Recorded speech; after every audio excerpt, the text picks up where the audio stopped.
और एक दिन वो भगवान से कहता है, मैं तुम्हें कब से देख रहा हूँ, खड़े के खड़े हो, कभी थकते नहीं। तुम भी तो विश्राम के अधिकारी हो, तुम्हें भी तो हॉलीडे मिलना चाहिए। तुम ऐसा करो, कुछ दिन छुट्टी पे चले जाओ, मैं तुम्हारी जगह देखता हूँ। और अचानक भगवान बोल पड़ते हैं, ठीक है, तुम मेरी जगह खड़े रहो, पर शर्त एक है, कोई प्रतिक्रिया ना करना, चुपचाप खड़े रहना, कुछ भी हस्तक्षेप न करना। कहता है ठीक है। और भगवान के रूप में वो सफाई कर्मी वहाँ खड़ा हो जाता है। सुबह सुबह एक धनवान व्यक्ति मंदिर में आता है। उसके हाथ में एक झोली है जिसमें पैसों की गड्डियाँ है, शायद दान करने आया है। मंदिर की जो पेटी है वहाँ वो रखता है, भगवान से प्रार्थना करता है, प्रभु मुझे इस दुनिया का सबसे अमीर आदमी बना देना।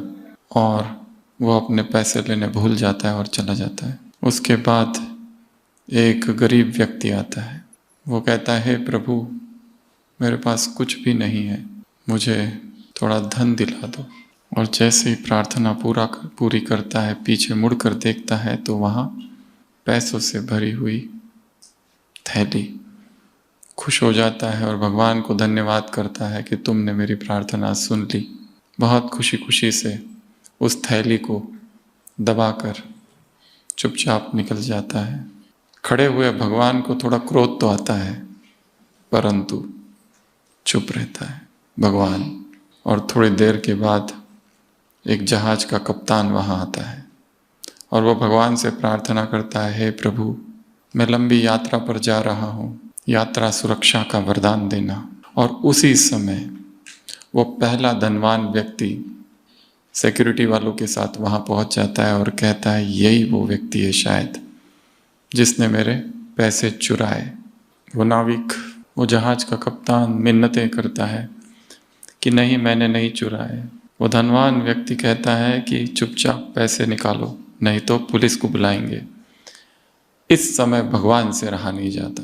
पहली बार तो भगवान ने सहन कर लिया कि किसी और का पैसा कोई और ले गया, पर अभी इतना बड़ा अन्याय होते हुए भगवान नहीं देख सके।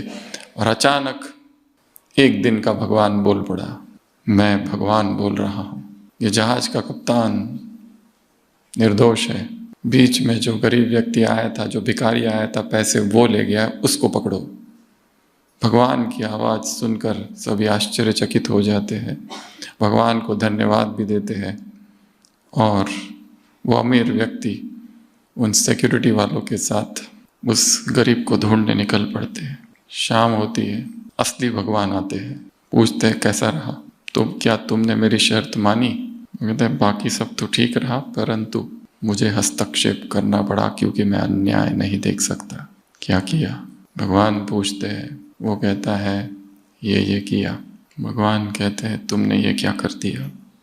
मैंने तुमसे कहा था ना कि जो अमीर व्यक्ति है वो कभी किसी को कुछ नहीं देता, और जो गरीब था अगर उसे वो पैसे मिल गए तो उस पैसों से वो खुद का भी कल्याण करता, समाज का भी कल्याण करता, और उसका पुण्य उस अमीर को भी मिलता। परंतु ये सफाई कर्मी कहता है, परंतु उस जहाज के कप्तान का क्या? वो तो निर्दोष था ना। भगवान कहते हैं वो जिस समुद्री यात्रा पर जाने वाला था वो जहाज डूबने वाला था, और मेरी प्लानिंग ऐसी थी कि इसको बचाना है।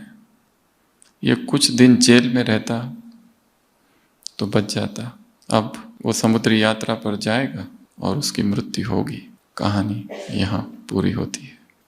जो हम सोचते हैं ये सत्य है या वो सत्य है, जो हम देखते हैं सत्य उससे बहुत परे है। हम अपनी छोटी छोटी आंखों से देखते हैं, इसलिए हम आर पार नहीं देख पाते, पूरा नहीं देख पाते और प्रतिक्रिया करते हैं। इसलिए अध्यात्म का शिखर साक्षी अवस्था है। जो दृश्य हो रहे हैं उन सबको देखना निर्लिप्त भाव से।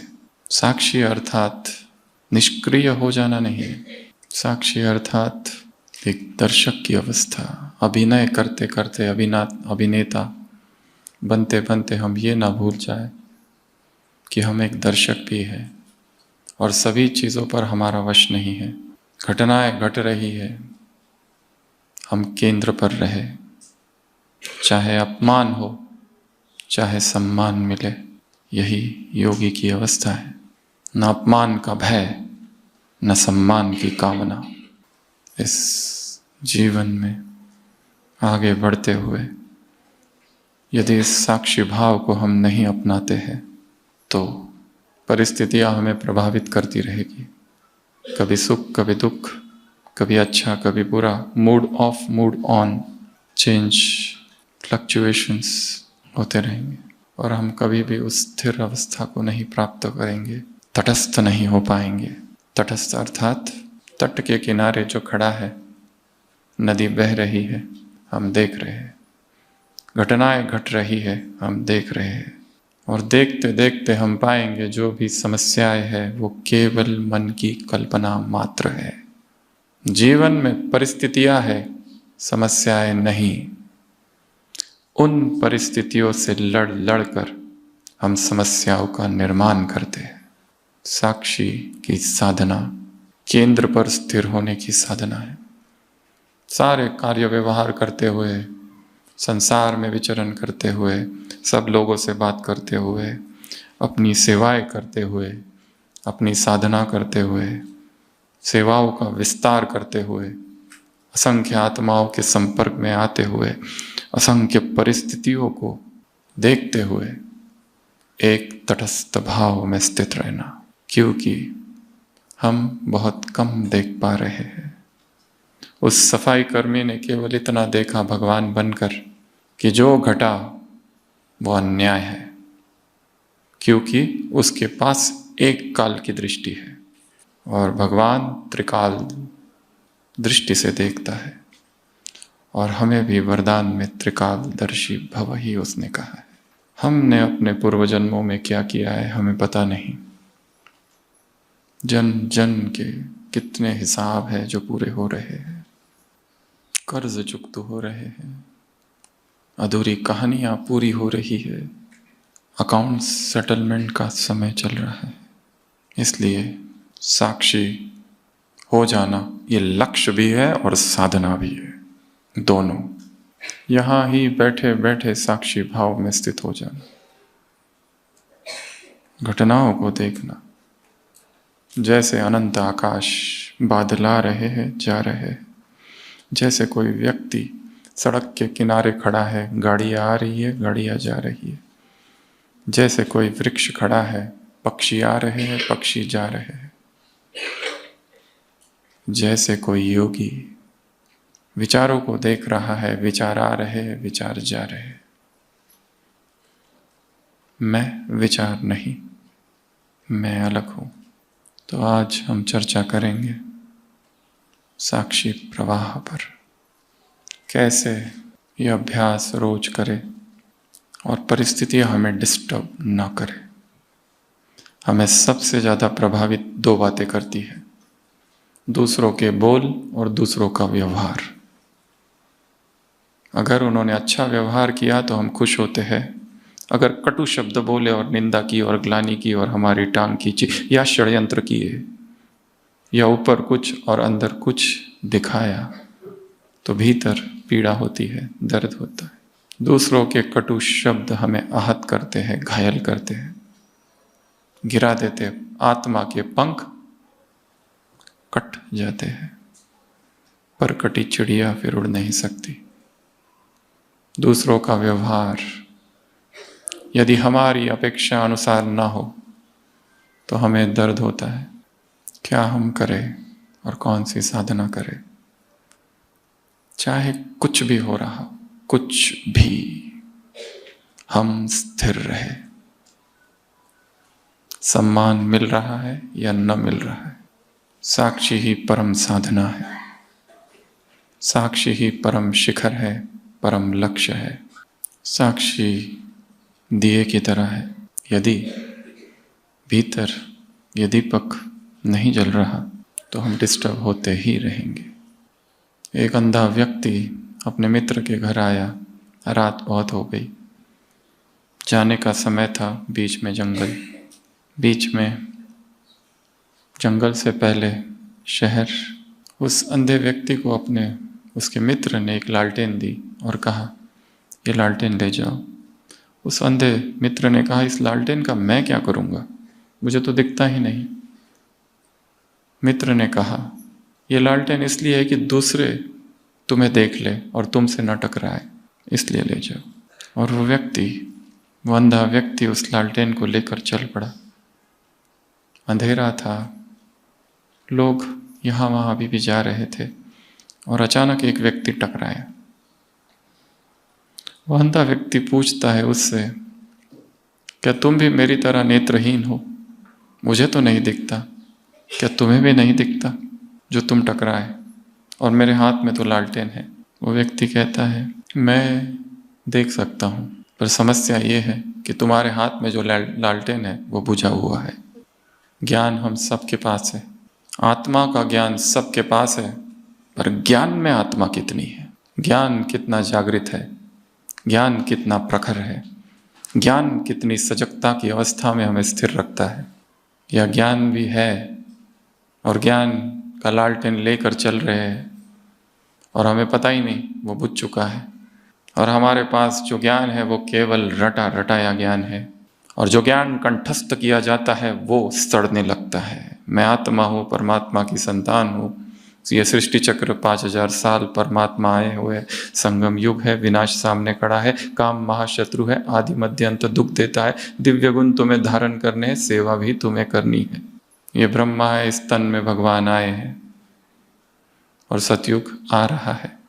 पेड़ दिखाई दे रहे हैं, वन वन की काठी है और ये मधुबन है, और ब्रह्मा बाप समान बनना है और फॉलो फादर करना है। सारा रटाया ज्ञान, सारे रटे हुए शब्द जो कंठस्थ कर रखा है वो शक्ति नहीं दे रहे, उसकी आत्मा खो गई है। स्वयं को जगाना, स्वयं को जागृत करना, मैं कौन हूँ की खोज करना। और इसका उत्तर मैं आत्मा हूँ बिल्कुल भी नहीं। इसके लिए ये उत्तर न देना, मैं कौन हूँ, मैं क्या हूँ, मैं क्यों हूँ, मैं किस लिए हूँ। हर एक को एक अभ्यास करना है, और वो अभ्यास है साक्षी का, बीच बीच में साक्षी हो जाना। और इस सत्र में आज हम साक्षी के सप्त द्वार देखेंगे, साक्षी के 7 द्वार, और जिनका अभ्यास रोज प्रतिदिन बीच बीच में करते रहना है। और यदि हम नहीं करते तो परिस्थितियां हमें पकड़ लेगी। यदि परिस्थितियों की पकड़ से और शरीर की पकड़ से बाहर रहना है तो साक्षी होना ही होगा। और यही साधना है, और यही संपूर्ण अव्यक्त मुरलियों का सार है। निर्लिप्त अवस्था, साक्षी अवस्था, तटस्थ अवस्था, अनटच्ड, अप्रभावित दर्शक की अवस्था, डिटैच्ड ऑब्जर्वर की अवस्था, निरपेक्ष अवस्था, ताकि हम स्थिर रह सके। तो ऐसी 7 बातें हैं जिनको साक्षी होकर रोज देखना है। और ये सारे अभ्यास सूक्ष्म हैं और जिनको करते रहना है। और सबसे पहले 2 जो अभ्यास है वो सबसे पावरफुल है। सबसे पहला, श्वास को देखना साक्षी होकर। श्वास आ रहा है, जा रहा है। आत्मा और शरीर के बीच श्वास है, और ये जो श्वास की धारा चल रही है उसका सबसे गहरा संबंध सबकॉन्शियस माइंड से है। भट्टी में आए, भट्टी की क्लासेस सुने, योग किया, कमेंट्री सुनी और यहाँ से गए, सब कुछ किया, परंतु अधिकतर ऊपर ऊपर से सफाई होती है, भीतर गहरे में हम पहुंच नहीं पाते। क्यों? यदि चेतन मन एक भाग है तो अवचेतन 9 भाग है नीचे। एक हिमखंड देखो, आइसबर्ग, उसका ऊपर जो दिख रहा है मन, वो केवल इतना भाग है जिसमें हम दिखा रहे हैं हम बहुत खुश हैं, हम बहुत अच्छे हैं, हम बहुत स्वस्थ हैं, निरोगी है, हमें कोई डिस्टरबेंस नहीं है, सब अच्छा चल रहा है। पर जो मन है उसके 9 भाग है और उसके एक एक लेयर्स है। उस लेयर्स में जन्म जन्म के संस्कार छिपे हुए हैं। कहीं ना कहीं गहराई में, बहुत डीप में एक भय का संस्कार है। आज सुबह ओपीडी में एक कुमार आया और कहने लगा सब कुछ अच्छा है, बहुत अच्छा पुरुषार्थ है, पर सुबह से इतनी ज़्यादा घबराहट हो रही है, इतनी ज़्यादा घबराहट हो रही है कि जब नीचे से निकला शांतिवन से तो ऐसा लगा पता नहीं ऊपर पहुंचूंगा कि नहीं पहुंचूंगा, इतनी ज़्यादा घबराहट, बेचैनी हो रही है। कहाँ से आ रही है बेचैनी?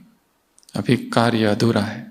मन के गहरे तलों में कहीं बेचैनी बैठी है, कहीं भय बैठा है, किसी का डर बैठा है। बचपन में हुई घटनाओं का हमारे मन पर प्रभाव है। जो कुछ बचपन में घटा है, चाहे स्कूल में दोस्तों ने चिढ़ाया है, उसका भय है। बचपन में माँ बाप को झगड़ते हुए देखा है, उसका भय है। बचपन में कोई हादसा हुआ है, उसका इम्पैक्ट है। बचपन में हमको किसी ने सताया है, हमारी अब की बीमारी का कारण बचपन से जुड़ा हुआ है और वो बहुत गहरा है। हम किसी से प्यार करते थे और किसी ने उससे शादी कर ली और अभी शादी और सब कुछ व्यर्थ है, फिर भी वो दुख तो छिपा हुआ है। श्वास विकारों से जुड़े हुए हैं। हम जो श्वास ले रहे हैं उसका संबंध किससे है? विकारों से। जैसे ही व्यक्ति क्रोधित हो जाता है, श्वास की गति तेज हो जाती है। जैसे ही काम की वासना जागती है, श्वास की गति तेज हो जाती है। जैसे ही लोभ का विचार आता है, ईर्ष्या, जलन होती है, श्वास बदल जाता है। आंखें बंद और 1 मिनट के लिए नासिका के नीचे का भाग और ऊपर के होठ के ऊपर का भाग केवल देखना है। प्राणायाम नहीं करना है, मैनिपुलेट नहीं करना है। श्वास आ रहा है, श्वास जा रहा है, केवल देखना है। इस 1 मिनट में कितना मिनट हम देख सकते हैं, कितना देर हम देख सकते हैं, इसी से पता चलेगा मन कितना चंचल है। या तो मन अतीत में भागेगा या तो भविष्य में। उसे वर्तमान में स्थिर कर दो।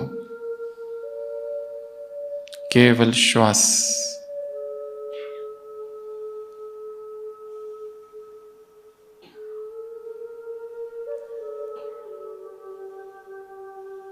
ना कोई मंत्र जाप, ना 1 2 3 4,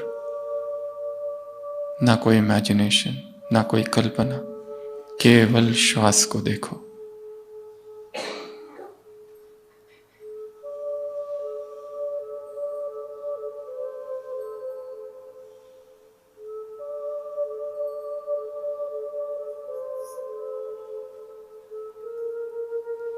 धीरे धीरे श्वास शांत होते जा रहा है।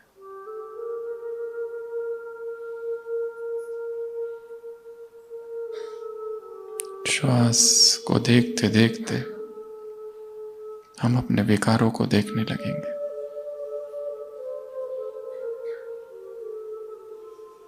ओम शांति। सबने अनुभव किया होगा, जैसे ही श्वास को देखने गए 2 बातें हो गई। मन कहाँ भागा? अतीत में या तो भविष्य में। और भगवान कह रहा है 1 सेकंड में उसे जहां स्थिर करना है वहां स्थिर कर दो। अर्थात अभी साधना बहुत बाकी है। कम से कम 3 मिनट तक इस अभ्यास को ले जाना है कि हम दूसरा और कोई न विचार आए, कोई भी विचार नहीं, केवल देखते रहे। और ये अभ्यास यदि दिन में किए तो अचानक मन शांत होते जाएगा। जहां बहुत हलचल है, बहुत उत्सुकता है, बहुत अत्यधिक प्रसन्नता हो गई है, रुक जाओ और श्वास को देखो।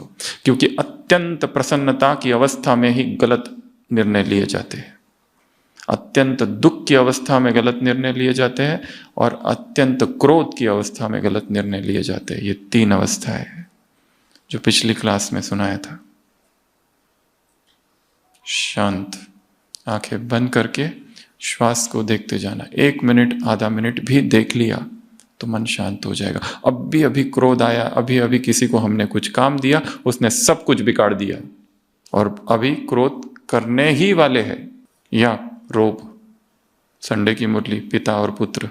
शांत, श्वास को देखने लगो और देखेंगे श्वास को देखते देखते देखते श्वास शांत शांत शांत, और श्वास शांत होते ही मन भी शांत हो जाएगा। आनापान सती इसको कहते हैं। तो तटस्थ भाव से और साक्षी भाव से अपने ही श्वास को देखना। इधर से आ रहा है, उधर से आ रहा है, दाई नासिका, बाई नासिका, किधर से भी उसको आने दो।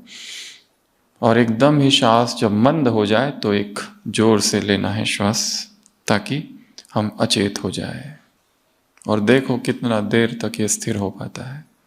तो सबसे पहला साक्षी का द्वार है श्वास। और इसको कब करेंगे? एक्साइटमेंट की अवस्था में। और वैसे भी दिन में बीच बीच में करते रहना।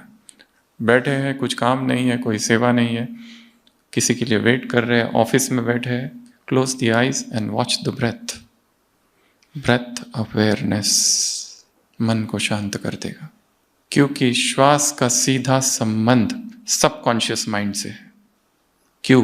क्योंकि रात को हम सोते हैं तो क्या हम प्रयत्न करते हैं श्वास लेने का? अपने आप हो रहा है, ऑटोमेटिक, अंतर मन से जुड़ा हुआ है श्वास। और इसी श्वास को देखते देखते साक्षी पुष्ट होगा। ये प्रथम साधना है। दूसरी साधना, इस शरीर को देखना, इसकी अनित्यता को देखना, इसमें हो रही हलचल को देखना। हम सबकॉन्शियस माइंड तक कैसे पहुंचे? How to access subconscious mind? तर्क से तो हो नहीं सकता। मैं आत्मा हूं, मैं आत्मा हूं कहने से नहीं पहुंचते सबकॉन्शियस तक। कितना भी कुछ कहो, मैं विश्व कल्याणकारी आत्मा हूं, सबकॉन्शियस उसे किक मार के फेंक देता है। जैसे ही वो आत्मा सामने आती है जिसने हमको बहुत दुख दिया है और बहुत षड्यंत्र किए, तो वो सबकॉन्शियस भूल के यहाँ दर्द चालू हो जाता है, क्योंकि अंतर मन ने स्वीकार नहीं किया है, केवल ऊपर ऊपर के मन ने काम किया है। तो दूसरी साधना है शरीर की। सभी आंखें फिर से बंद करेंगे, अपने ही शरीर को देखना है। जहां जहां हम कहेंगे वहां वहां अपने मन को दौड़ाना है। यह स्वराज्य अधिकारी का भी अभ्यास है। हम मन को कह रहे हैं यहां जा, तो हो जाएगा। हम मन के मालिक हैं। चेहरे को देखेंगे और चेहरे पर जो सेंसेशंस उत्पन्न हो रहे हैं, जो संवेदनाएं हैं, उनको देखेंगे। कहीं दर्द, कहीं तनाव, कहीं खुजली। आंखें, होठ, नाक, कान, गाल, रिलैक्स, गर्दन, राइट शोल्डर, दाया कंधा, दाया हाथ, कपड़ों का स्पर्श। कुछ ना कुछ कहीं ना कहीं हो रहा है, कहीं खिंचाव है, कहीं तनाव है। उस संवेदना को देखना है तटस्थ भाव से, करना कुछ नहीं, केवल देखना। बायां हाथ, पूरा बायां हाथ उंगलियों तक, मन को घुमाओ और ढीला छोड़ते जाओ।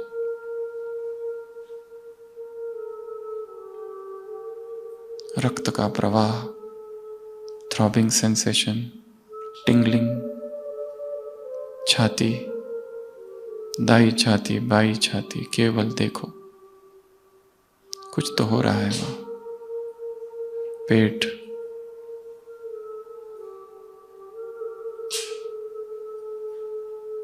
पीठ, एक एक इंच में मन को घुमाओ। कमर,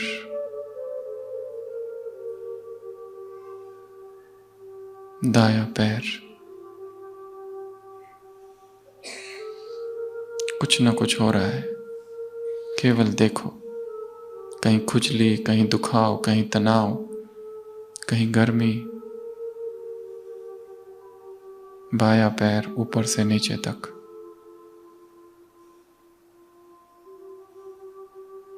वापस सिर के सिरे पर आ जाओ। वापस चेहरे को देखेंगे। केवल देखना है, कोई प्रतिक्रिया नहीं, तटस्थ भाव, साक्षी भाव से। गला,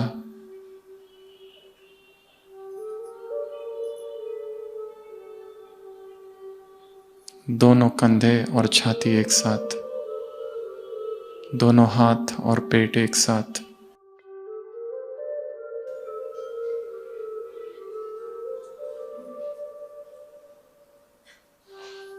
दोनों पैर एक साथ। शरीर की अनित्यता को देखो।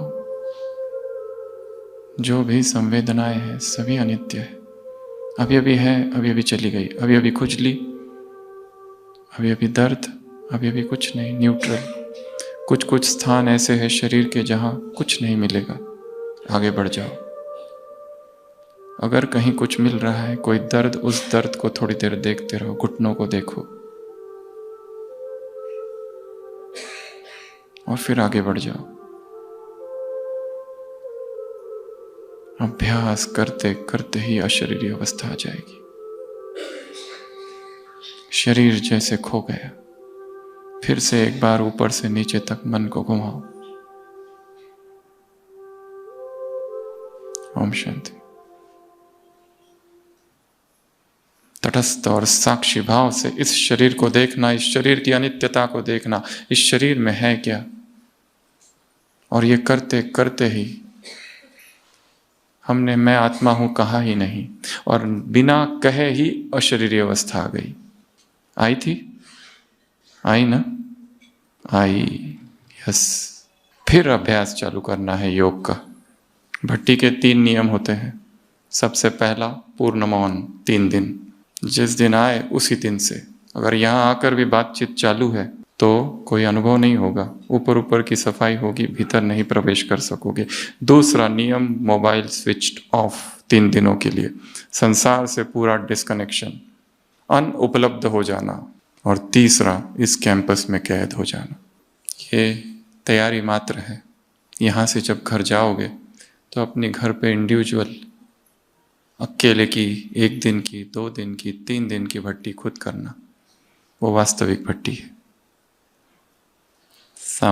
सामूहिक भट्टी व्यक्तिगत भट्टी में रूपांतरित हो जाए।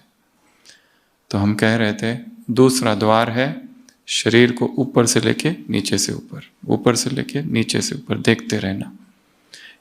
योग में बैठते भी है तो भी 1 मिनट में श्वास को देखना, शरीर को देखना, और फिर योग का अभ्यास चालू करना। मैं आत्मा हूं से पहले श्वास और संवेदनाएं।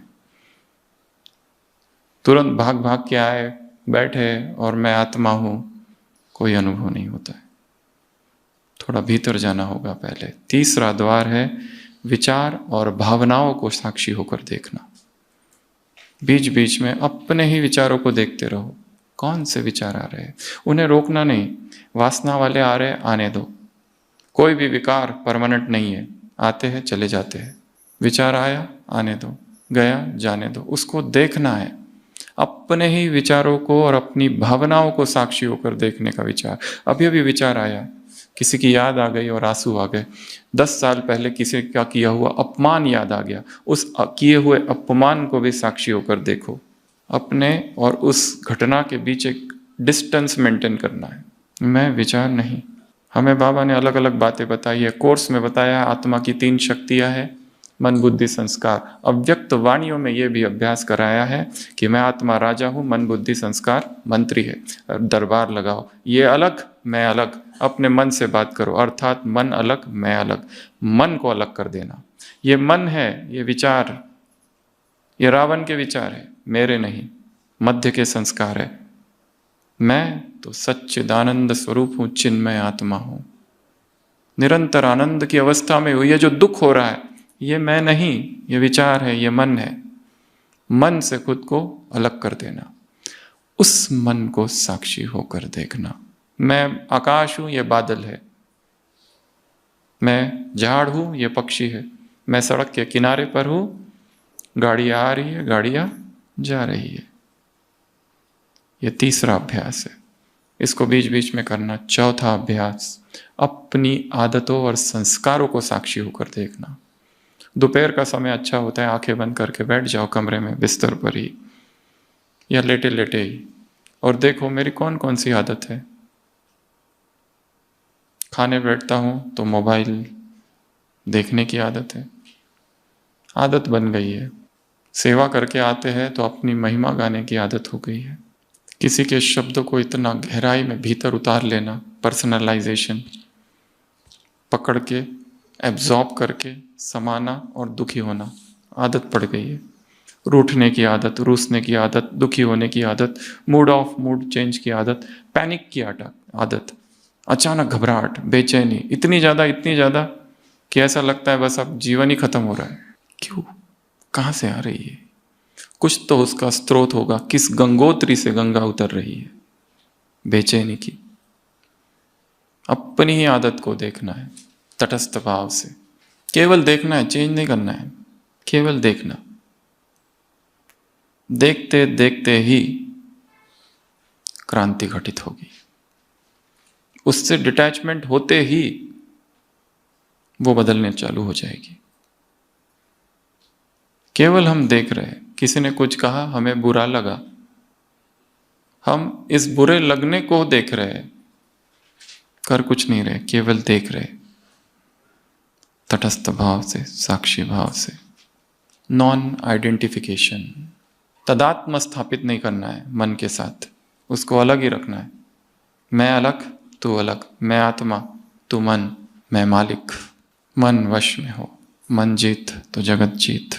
एक व्यक्ति घोड़े पर भाग रहा है तेज, कोई उसको नीचे से पूछता है कहाँ जा रहे हो?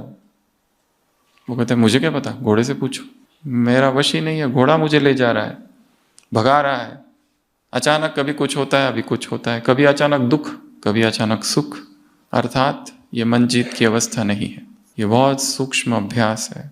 और मधुबन में आए हैं और भट्टी में आए हैं तो एकांत में बैठ के कुटिया में, चार धाम में, कहीं पर भी अभ्यास करते रहना है। क्लास सुनते सुनते भी अपना अभ्यास चालू हो। मैं आत्मा हूँ, परम धाम से किरणें आ रही है। एक हाथ से लिखना है कुछ इंपॉर्टेंट पॉइंट्स, एक कानों से सुनते रहना है, और मन का अभ्यास, तीनों ही चीज़ें एक साथ चालू रहे। और कुछ अच्छे अच्छे सूक्ष्म संकल्प उत्पन्न होते हैं। मधुबन की भूमि में जो संकल्प मन में आते हैं वो परमात्मा उपहार है, उसको नोट करके रखो, क्योंकि वो खो जाएंगे, याद नहीं रहेंगे वहां जाने के बाद। कुछ कुछ प्लानिंग करनी है यहाँ बैठे बैठे ही। वहां की दिनचर्या, अगला सूत्र है दिनचर्या। किसको साक्षी होकर देखेंगे? अपने रूटीन को। बैठो, रात को सोते समय देखो आज सुबह से लेकर रात तक मैंने क्या किया। सुबह उठा, इस करवट उठा या उस करवट उठा, वहां से चालू करो। वॉशरूम में गया, बकेट काले कलर की थी, लाल कलर की थी, स्टील की थी या प्लास्टिक की थी, यहां से चालू करो देखना। पहले स्थूल स्थूल और फिर सूक्ष्म सूक्ष्म। फोटोग्राफिक मेमोरी में बच्चों को ये ट्रेनिंग दी जाती है कि अपनी दिनचर्या रात को सोने से पहले याद करो। फिर क्या किया, फिर उठा, फिर एक्सरसाइज की, फिर मुरली में बैठा, कहाँ बैठा, इधर ही उधर, कैसे बैठा, मुरली सुनाने वाला कौन से वस्त्र, कौन से कपड़े, कौन सा ड्रेस, कौन था, और फिर पॉइंट्स धीरे धीरे याद करनी। पहले स्थूल स्थूल, इससे मिले उससे मिले, फिर इधर गए उधर गए। पहले स्थूल स्थूल पहले दिन, फिर दूसरी रात थोड़ा और गहराई में, तीसरी रात और गहराई में, चौथी रात और गहराई में। तो धीरे धीरे बहुत सारे अपने ही राज स्पष्ट होते जाएंगे कि हमने आज ये बोल दिया और हमको पता ही नहीं, क्योंकि हम तो बेहोशी में जी रहे हैं। सारा दिन तो बेहोशी में ही निकल जाता है, पता ही नहीं चलता है क्या हो रहा है। कई बार बुजुर्ग पेशेंट आते हैं, उनके बच्चे कहते हैं रात भर बड़बड़ करते रहते हैं, इधर उधर की बातें। फिर उनसे हम पूछते हैं क्यों कर रहे थे, बोलते मुझे पता ही नहीं, मैं तो सब ठीक है मेरा, मैं बोल रही थी यही मुझे पता नहीं। उसी तरह प्रतिपल सजग, प्रतिपल तटस्थ, यही साधना है। स्वयं को जागृत रखना, यही साधना है। Awakened consciousness. भीतर एक साक्षी का दीपक निरंतर जलता रहे। बाहर सब कुछ कर रहे हैं, हंसी मजाक कर रहे हैं, खेल रहे हैं, ड्यूटी कर रहे हैं, सेवाएं कर रहे हैं, परंतु भीतर अंतर में एक मौन की नदी बह रही है। जैसे ही अंतर प्रवाह से हम टूटते हैं, दुखी होते हैं, तो किसको साक्षी होकर देखेंगे? अपनी दिनचर्या को। कब देखेंगे? रात को लेटते समय। देखो क्या क्या हुआ आज, अच्छा इससे मिले उससे मिले। ज्यादा गहराई में जाना नहीं पहले दिन ऊपर ऊपर से कुछ दिन ऐसा ही करना, फिर धीरे धीरे डिटेल और डिटेल और डिटेल, तो और जागरण आते जाएगा। अगला, छठवां, अपनी पूर्ण जीवन कहानी को साक्षी होकर देखना। कभी कभी योग में अमृत वेला एक स्क्रीन देखो और पूरा जीवन देखो, कहाँ जन्म लिया, किस गांव में जन्म लिया, कौन माँ बाप थे, बहन भाई कौन थे, फिर आगे बढ़े, कौन सी स्कूल थी, कहाँ थी स्कूल, टीचर्स कौन थे, और आगे बढ़े, फिर ज्ञान कैसे मिला, कब मिला, और आगे बढ़ो, मुरली सुनना कब चालू की, सेवाएं करना कब चालू किया, कब निर्णय लिया कि ये जीवन केवल ईश्वर के लिए है, और संपूर्ण जीवन को समर्पित कर दिया। और उस समर्पित जीवन के अब तक की यात्रा कैसी रही, अमृत वेले की यात्रा कैसी रही, ब्रह्मचर्य की यात्रा कैसी रही, भोजन की यात्रा कैसी रही, शरीर की बीमारियों की यात्रा कैसी रही, कितनी बार एडमिट हुए, कितनी बार बीमार पड़े, तब मन की अवस्था क्या थी, कितनी बार लड़ाई की लोगों से, कितनी बार द्वेष आवेश उत्पन्न हुआ, कितनी बार क्रोध जागा, और क्यों? करना कुछ नहीं है, केवल देखना मात्र है। कुछ भी करने जाएंगे तो दुख होगा, क्योंकि फिर होता नहीं, क्योंकि फिर उसमें बदलने का आता है, और बदल हम करते नहीं, बदल होना बहुत मुश्किल है।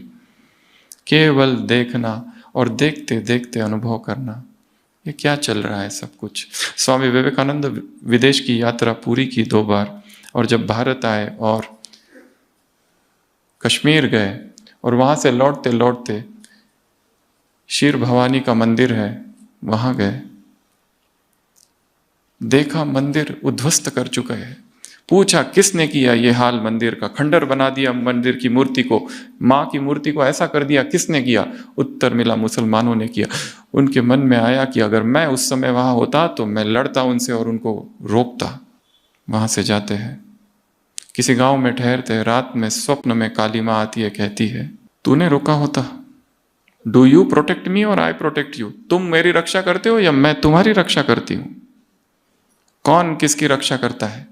सुबह उठते हैं, सोचते हैं ठीक है मैं उन सबको माफ करता हूं, अभी छोड़ो, जो हुआ सो हुआ। और मेरे अभी बहुत सारे शिष्य हैं अमेरिका में, धनी शिष्य है, उनसे चंदा इकट्ठा करके मैं मंदिर का पुनर्निर्माण करूंगा। और जो मठ बेलूर में है उससे भी बड़ा मठ यहाँ बना, मंदिर, भव्य मंदिर बनाऊंगा। फिर माँ के मंदिर में जाते हैं, छोटी कन्या होती है उसकी भी पूजा करते हैं, और फिर वापस अपनी कुटिया में आते हैं। रात में फिर एक स्वप्न आता है, माँ फिर से प्रकट होती है और कहती है तुम मेरा मंदिर बनाओगे, अगर मैं चाहूँ तो अपना स्वर्ण मंदिर निर्माण कर सकती हूँ, तुम कौन हो कुछ करने वाले। और बस तभी से अंतिम के जो 2-3 साल होते हैं, ये जो यहाँ वहाँ भाषण, ये वो, दिन रात, अनुभव में लिखा है उन्होंने, अपने शिष्यों को बताया कि अब मेरा मन ये सब चीज़ों में नहीं है, अब जो हो रहा है वो कर रहा है, वो करा रही है, मैं कुछ हूँ ही नहीं, मैं कुछ था ही नहीं। ये जो मेरे अंदर अहंकार था कि मैं कर रहा हूँ, मैं सेवा करता हूँ, ये करता हूँ, वो करता हूँ, विश्व कल्याण करूँगा, संसार का उद्धार करूँगा, ब्रह्मचर्योपचारियों का निर्माण करूँगा, सबको परमात्मा संदेश दूंगा, ये सारा अहंकार ही गिर गया, क्योंकि करने वाला तो वो है, हम तो निमित्त मात्र है, कठपुतलियां है उसके हाथ में। हम क्या कर रहे हैं? हम कुछ कर ही नहीं रहे। और वो साक्षी भाव जन्म लिया। तो अपने आप को देखना, ये जो मैं कहता हूं मैंने ये किया, मैंने वो किया, मैंने यूं त्यों, ऐसा वैसा, क्या ये मैंने किया? हमको लगता है हमने इसका कोर्स करा है और हमने इसको ज्ञान मिला है। अरे जन्म जन्म के उसके पुण्य कर्म थे, जन्म जन्म की उसकी प्रार्थनाएं थी, जन्म जन्म उसने भगवान को ढूंढा था। तुम तो केवल एक यंत्र मात्र हो। और सेवा करना, ये दूसरों के लिए हम कर ही नहीं रहे। सेवा का एक ही लक्ष्य है, आत्मशुद्धि। हम किस लिए कर रहे हैं? खुद की आत्मा को पवित्र करने के लिए। और सेवा का और एक लक्ष्य है, कौन सा? इस ब्राह्मण जीवन में हमने जो भी पाप किए हैं उसका प्रायश्चित्त है सेवा। तो अब कैसा अहंकार, कितने अनजाने में पाप हो गए, कितनों के दिल दुखा दिए, कितनों को उदास कर दिया। तो अहंकार नहीं आएगा, नहीं तो सेवा का क्या आएगा? अहंकार।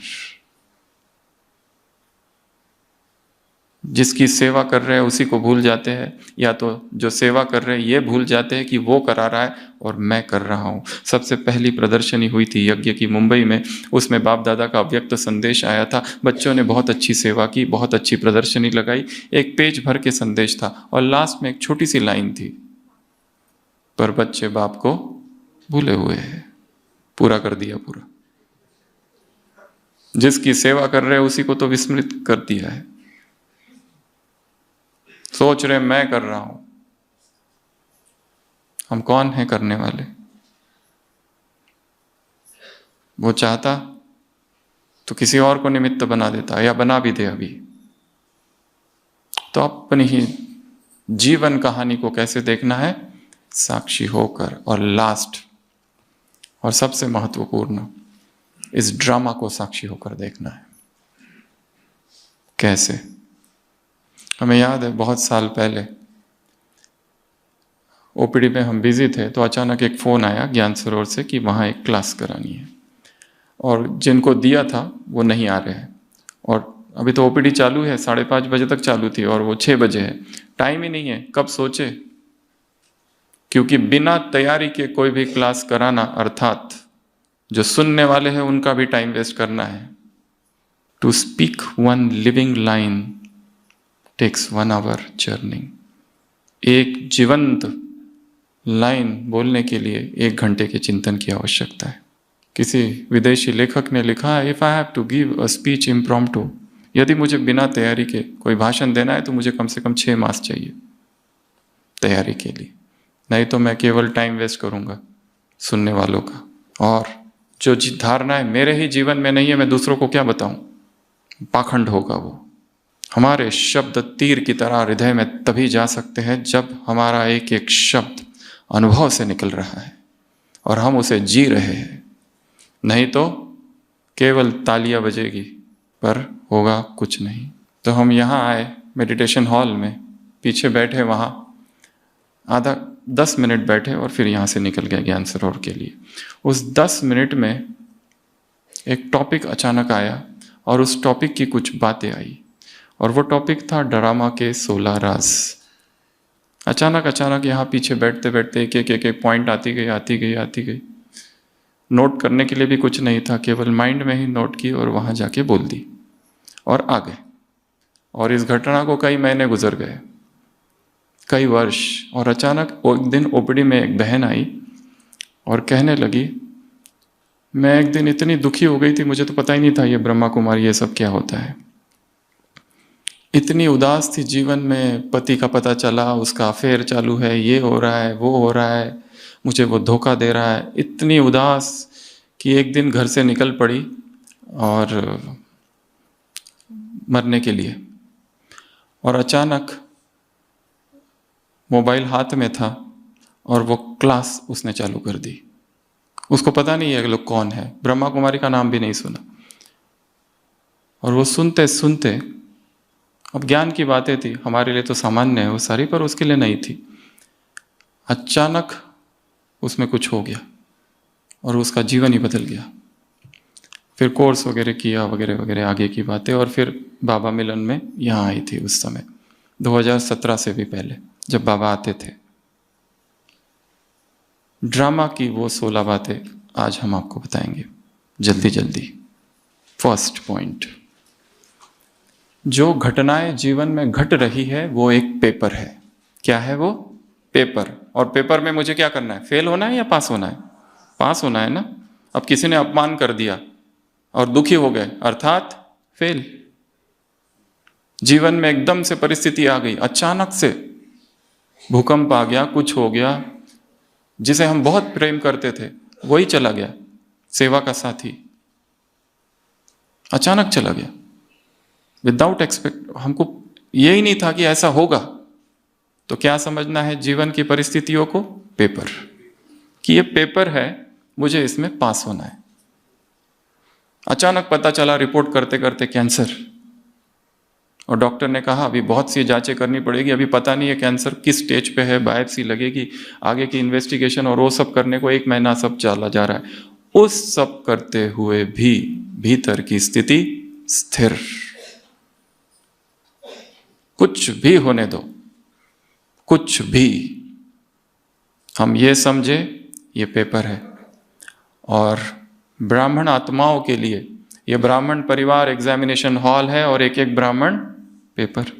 जो तुम्हारे बाजू बैठा है ना, वही सबसे बड़ा पेपर है, क्योंकि जन्म जन्म के हिसाब यहीं पर चुकत हो रहे हैं और यहीं होने ही है। पहला। दूसरा, पेपर टाइगर। इतनी वो डरावनी परिस्थिति नहीं है जितनी हम समझ रहे हैं। हमारे भय ने उसे बड़ा कर दिया है। वो बहुत छोटी सी बात है, और दिन में तो कितनी बार होती रहती है, हम क्यों इतना डर रहे हैं? एक महिला है, उसको रात में एक ही स्वप्न दिखता है, एक काली छाया है उसका पीछा कर रही है, अंधेरी रात है, जंगल है, और उसका पीछा कर रही है, और वो भाग रही है, भाग रही है, भाग रही है, और भागते भागते हर रात उसकी सुबह आँख खुलती है, धड़ धड़ धड़ धड़ धड़ धड़। हर दिन यही एक ही स्वप्न, और एक दिन स्वप्न थोड़ा आगे बढ़ जाता है, वो भाग रही है, काली छाया पीछे है, उसका पीछा कर रही है, वो छोटी सी महिला, और वो छाया इतनी बड़ी, और अंधेरी रात में उसका पीछा कर रही है, और नीचे गिर पड़ती है। वो हर बार आँख खुल जाती है, इस बार नहीं खुलती। वो नीचे गिरती है, वो नीचे, वो काली छाया ऊपर। वो उस काली छाया से पूछती है, तुम कौन हो? काली छाया कहती है, मुझे क्या पता, स्वप्न तुम्हारा है। हम आपसे एक प्रश्न अभी पूछ रहे हैं, सही जवाब देना, ठीक है? और जवाब एक ही लाइन का हो। सोचो कि आपको सामने कोई खड़ा है और अभी बंदूक से गोली मारने वाला है, क्या करोगे?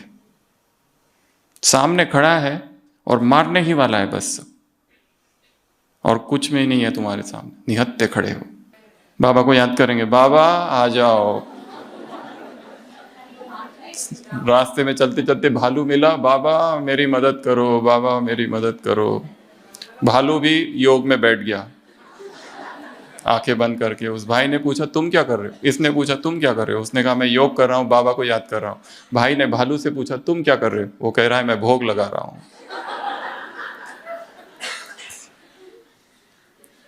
उत्तर है सोचना बंद करो। हमने क्या कहा था? सोचो कि कोई तुमको मार रहा है, हो नहीं रहा है, ये सोचने को कहा था। सोचना बंद करो। उत्तर क्या है? सोचना बंद करो। ये सोचने से ही तो हुआ ना, कल्पना है ना ये। हमने कहा था सोचो, हमने ये थोड़ी ना कहा मार रहा है, हमने कहा सोचो। तो उत्तर है सोचना बंद हो गया। सोचना बंद कर दिया, वो व्यक्ति भी चला गया, बंदूक भी चली गई, और हम बच गए। Paper tiger. तीसरा, खिलौना। खिलौने हैं ये माटी के, मुश्किलों में दम नहीं, गीत है ना। ये सब खिलौने हैं, खेल चल रहा है यहाँ। छोटी छोटी परिस्थितियां क्या है? खिलौने। चौथा, कार्टून शो। बाबा क्या कहते हैं? ये क्या है? मिकी माउस का खेल है। मिकी माउस होता है ना, उसमें गाड़ी आती है, उसके ऊपर से चली जाती है, वो पूरा चपक जाता है, फिर उठ के खड़ा होता है। कुछ भी होता है उसमें, बच्चों को कितना पसंद आता है, वो पसंद आता है ना। वैसे जीवन में भी इसने आज ये कहा, उसने वो कहा, ये ऐसा करता है, वो वैसा करता है, कोई टांग खींचता है, कोई षड्यंत्र करता है, कोई आके कहता है आप तो योगी हो, महान आत्मा हो, अवतार ही हो, हमको तो ब्रह्मा का ही साक्षात्कार होता है। और दूसरा आके कहता है पाखंडी। हर व्यक्ति वही दे रहा है जो उसके भीतर है। उसके भीतर स्तुति है तो स्तुति देगा, उसके भीतर किचड़ा है तो कचरा ही देगा। उसका हमारे व्यक्तित्व से कोई संबंध नहीं। कितने हुए? 4। क्या समझेंगे? पहला, पेपर है, मुझे पास होना है। दूसरा, पेपर टाइगर है, इससे डरना थोड़ी ना है। कागज का शेर है। तीसरा खिलौना है। और चौथा कार्टून शो है। कार्टून शो क्या करना होता है? ऐसा देखकर। अगर उसमें डरावना सीन भी आते हैं तो भी तो देखते हैं, ऐसे करके देखते हैं ना, छोड़ते थोड़ी ना है कोई सीन। हॉरर मूवी भी कैसे देखते हैं? ऐसे ऐसे करके देखते हैं। अगला पर्वत है एक जो मुझे चढ़ना है। ये क्या आ गया? पहाड़। 100 हिमालय से भी बड़ी अगर परिस्थिति आ जाए, अव्यक्त महावाक्य है, तो भी कुछ नहीं कर सकेगी तुम्हारा। बाल न बांका होगा तुम्हारा। कोई कुछ नहीं कर सकता। मेरे सिर पर परमात्मा छत्र छाया है। और ये पहाड़ है जो मुझे चढ़ना है, वो शिखर ऊपर दिख रहा है। वो मंदिर है प्रियतम का जो मुझे पुकार रहा है, और मुझे चढ़ना ही है इस पहाड़ को। मैं पर्वतारोही हूं, मुझे चढ़ना है। पहाड़ आया गया है, मैं रुकूंगा नहीं, मैं थकूंगा नहीं, मैं झुकूंगा नहीं, मुझे चढ़ना है। मुझे जाकर विजय का झंडा वहां गाड़ना है इस पहाड़ के ऊपर। परिस्थितियां पूरी अगेंस्ट है मेरे। The situations are running against the grains with me, but I am determined to reach the summit, the zenith. नाडीर से जेनिथ की यात्रा, सबसे नीचे एबिस्मल डेप्थ से सर्वोच्च शिखर पर पहुंचूंगा। अगला, ये जो परिस्थिति है, ये जो पेपर है, ये जो समस्या है, ये जो व्यक्ति है, स्टेपिंग स्टोन है मेरे लिए। इसके ऊपर कदम रख के ही तो आगे बढ़ूंगा। इसको ये ना समझो ये दुखी करने आया है। जितने ज्यादा विरोधी उतनी हमारी सजगता बढ़ती है। जितनी अधिक परिस्थितियां उतनी हमारी सजगता, हमारा जागरण पैना हो जाता है। हम सो नहीं सकते, फिर सजग रहेंगे, एक एक कदम फूक फूक के उठाएंगे। अगला साइड सीन। ट्रेन में बैठे हैं और ये क्या है? सीन आ रही है, सीन जा रही है। हम कुछ करते हैं क्या? जब ट्रेन में देखते हैं कोई गांव आया, देखा, चला गया, फिर खेत आया, चला गया, फिर 2 महिलाएं एक दूसरे के बाल पकड़ के झगड़ रही है, हम क्या करते हैं? उसको बचाने जाते हैं या छुड़ाने जाते हैं? कुछ नहीं करते। कोई दारू पी के पड़ा हुआ है, हम क्या करते? कुछ नहीं करते। वैसे जीवन की परिस्थितियां भी क्या है? ये सारी साइड सीन्स। अगला सीन्स ऑफ ड्रामा। जैसे हम एक ड्रामा देख रहे हैं, उसमें सीन बदल रहे हैं। एक बताया साइड सीन जो बाजू वाले, एक है सामने वाले सीन्स। जैसे ये रंगमंच है जहां पर सीन्स आ रहे जा रहे, आ रहे जा रहे। नए नए किरदार आएंगे जीवन में। हम सोचते हैं इसने मुझे धोखा दिया, उसने भी धोखा दिया। रुको मत, अभी और धोखा देने वाले आने बाकी है, बहुत आएंगे। ये पुरुष आ गया, वो पुरुष आया, इसने धोखा दिया, अभी और भी आने बाकी है, वो भी आएंगे। और आने दो सबको। जल्दी जल्दी आ जाओ, आह्वान कर लो और हिसाब चुकतू करे निकलो, क्योंकि हमें समय बहुत कम है मेरे पास। तो क्या सोचना है? ये क्या है? सीन। तो 4 बातें देखी। पहला पर्वत, दूसरा स्टेपिंग स्टोन, ये पत्थर है जिसके ऊपर मैं कदम रख के आगे बढ़ूंगा। ये सीढ़ी है, ये मुझे आगे बढ़ा रही है। इस परिस्थिति से गुजरकर मैं वो नहीं रहूंगा जो पहले था। कुछ तो मुझे इससे सिखा रही है मुझे कुछ। अगला साइड सीन। अगला वो हो गया। अभी कार्मिक अकाउंट। ये सब क्या है?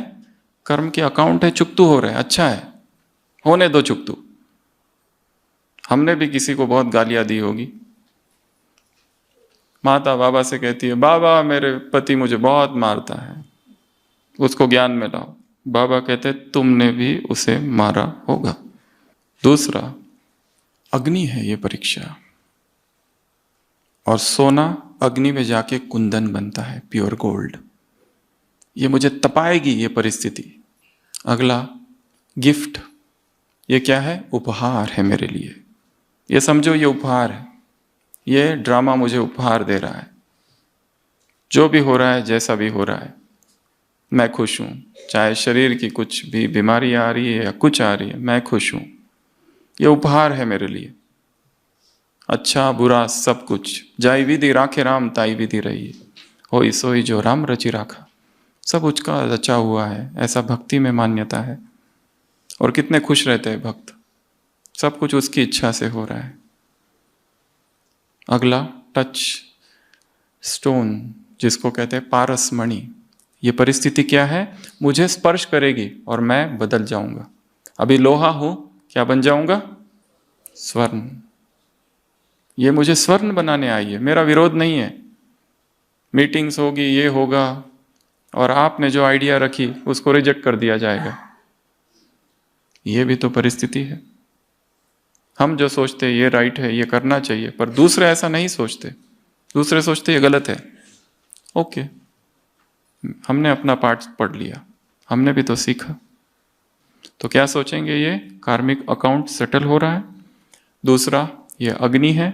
तीसरा, ये उपहार है। और चौथा, ये एक पारस मणि है। लास्ट 4। हर परिस्थिति हमें क्या बनाने आई है?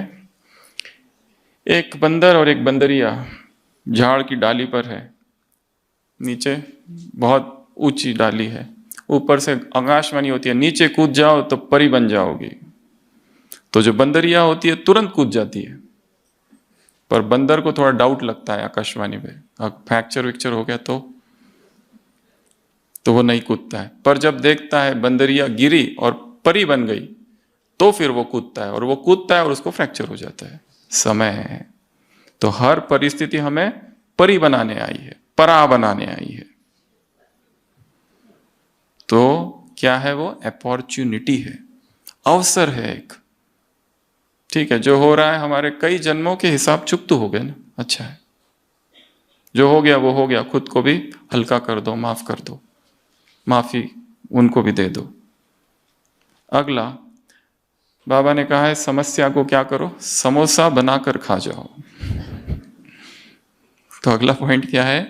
समोसा, अर्थात अप्रभावित रहना, अर्थात उसको एंजॉय करना, अर्थात डिस्टर्ब ना होना। ठीक है, ये भी ठीक है, वो भी ठीक है। तीसरा, चैलेंज। परिस्थितियों को क्या समझना? एक चैलेंज है, चुनौती है। मैं इस चुनौती को स्वीकार करता हूं। अब सामना तुम्हारा मुझसे है। कई बार तुमने हराया होगा, पर अब नहीं। और जो व्यक्ति जितनी बार हारा होगा, जितना ज्यादा योद्धा घायल होता है ना, बहुत तीव्रता से आक्रमण करता है फिर। घायल शेरनी। और लास्ट पॉइंट, छैनी और हथौड़ा। ये परिस्थितियां क्या है? मूर्ति बन रही है। तो ये क्या कर रही है? मुझे जो अनावश्यक है वो निकालने आई है और रिफाइंड कर रही है। और जब मूर्ति तैयार हो जाती है उसके बाद तो बहुत फाइन स्ट्रोक पड़ते हैं एकदम। नाक बन चुका है, पर नाक में थोड़ा ठीक नहीं है, इधर से ये फ्लैट नहीं, ये प्लेन नहीं है, तो यहाँ पर फाइन स्ट्रोक्स। और ये फाइन स्ट्रोक थोड़े दर्दनाक भी होते हैं। इसलिए इस ड्रामा को भी क्या करेंगे? साक्षी होकर देखेंगे। तो ये वो 16 पॉइंट्स थी। जरूरी नहीं है कि हम इसी क्रम से उसे याद रखें, परंतु जीवन में जब भी परिस्थिति आए, साक्षी होकर उस परिस्थिति को देखना है, बस।